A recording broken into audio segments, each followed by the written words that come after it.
Hey guys, welcome back here to the Fishing Teacher, and appreciate you guys swinging by the channel for today's episode.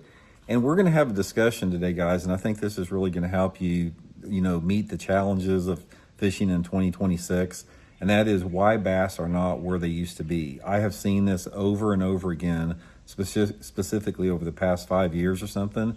I'm going to give you guys my opinion on it, my theory on why this is, and sort of what you can do to combat that. And, definitely think it's going to add up to some more fish if you guys sort of learn from the hard lessons I learned the hard way. So we're going to get into that today. Also, guys, before we get started real quick, I want to show you guys one of my favorite summertime lures, and that's this Megabass Dark Sleeper here. Guys, this is a keel-weighted swim bait. It's got a flat lead weight on the bottom of it, and it sets completely level on the bottom of the lake like that. And you fish it just like a jig. You want to just hop it off the bottom like a jig.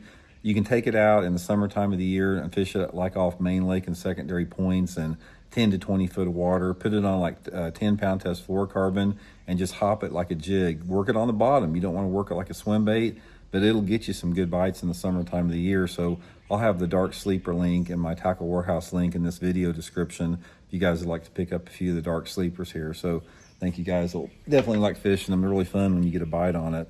The bites on those things, it's like they either come, it's like when you snap it like that, they usually get it at the top of the snap, or when it's falling down, you'll just see your line tick. So anyway, give it a try. I think you'll like it there. Okay, let me sort of explain to you guys from my perspective what I've seen, then I'm going to give you my theory on what happened here. A lot of you guys have been with the channel. You've heard me talking about this, but I'm going to reiterate this, for the point of the video. I have fished like Table Rock Lake and Grand Lake and all the Lake of the Ozarks and all the Missouri lakes here my whole life, since literally the 1970s. And up until about 5 years ago, I started noticing a difference. Every single season, there would be certain areas on the lake that were just guaranteed. Like I'd have 5 or 6 different secondary points in January and February where I could literally go there on any trip and catch several, catch 2, 3, 4, maybe 10 fish off of one point. They just live there that time of year. I got certain pockets like in April where I could just pull in there once that water temperature got 60 degrees in April and just whack them. I've got certain areas of the lake like down at Grand Lake where there were bushes where I used to catch them, just whacking them, flipping in May. And same thing every month. There's different places every month that were just sweet spots, and the fish lived on them. I'm not talking like for a couple of years. They lived on them for literally 40 years. Every single year, without fail, I could catch fish on this.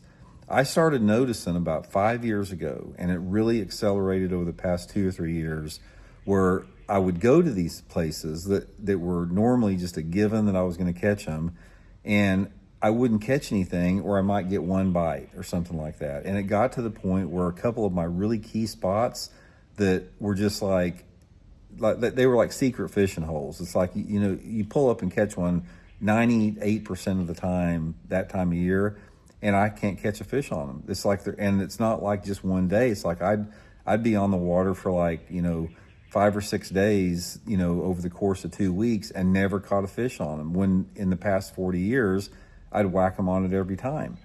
And this wasn't an isolated incident. It wasn't just like one spot. I started noticing it throughout the course of the lake that the fish are not where they used to be. Now, there's 2 different ways of thinking on this, and I'm going to sort of give you my theory on it. Number one, I just don't think we have as many bass in the lake. I really don't. I think a lot of the bass have been gradually taken out of the lake due to tournament mortality or people keeping and eating them. I really believe that. I've noticed it. And the second thing on that is I think these fish they're evolving to escape pressure on different bodies of water. And the pressure, not necessarily the fishing pressure, but the noise decibel level pressure. A lot of the places I'm talking about may not get a lot of fishing pressure, but there's more boats on the lake than ever. So let's say, for example, I've got this one secondary point down at Grand Lake. It's tucked away. It's a real inobvious little secondary point. You really have to know what's under the water there before you even know it's a point. It's tucked away about 2/3 of the way back in this long creek, so it's off the beaten path a little bit. But I've noticed it's like over the past 3 or 4 years, there's a lot more boat traffic in this creek. it's like I'd go in there a lot of times and never see a boat for 3 or 4 days. And now it's like almost every single time I go in there, there's 2 or 3 or 4 boats fishing the general vicinity around this creek point. I think personally the fish react to that. And I think when they hear outboard motor noise, when they hear electronic pings, when they hear, just noise in general from more activity, I think it moves them away from a lot of different areas. And that's why I think a lot of fish are just becoming open water roamers. I think a lot of these fish that were traditionally more shallow or mid-depth oriented structure fish that like lived around a log in 10 foot of water or lived around a boat dock in 5 foot of water, I think a lot of those fish are getting the heck out of there. And I think they're swimming out in the middle of the lake, and I think they're just chasing shad out there. And that's why a lot of people are catching them live scoping out there. I just think that has been the evolutionary process that the bass have went into. So it's more obvious on, you'll notice this more obvious on obvious places, because a lot of the really key areas, like if you got like a good looking point or a good looking rock transition or a nice looking rocky bank or a really cool looking section of riprap, or a bank that's got some nice docks on it or lay down trees, the places that are really visual appealing, they're the ones that are suffering most, because they're the ones that get more fishing pressure, and those are the ones that the fish that leave there.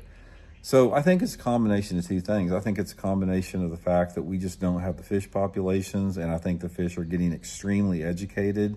I think they're evolving to learn and fail quick, and I don't think that they put up with it. They just will get out of there. I've noticed this before, like observing fish in clear water. It's like you can pull into here in the Ozarks, we have a lot of clear water.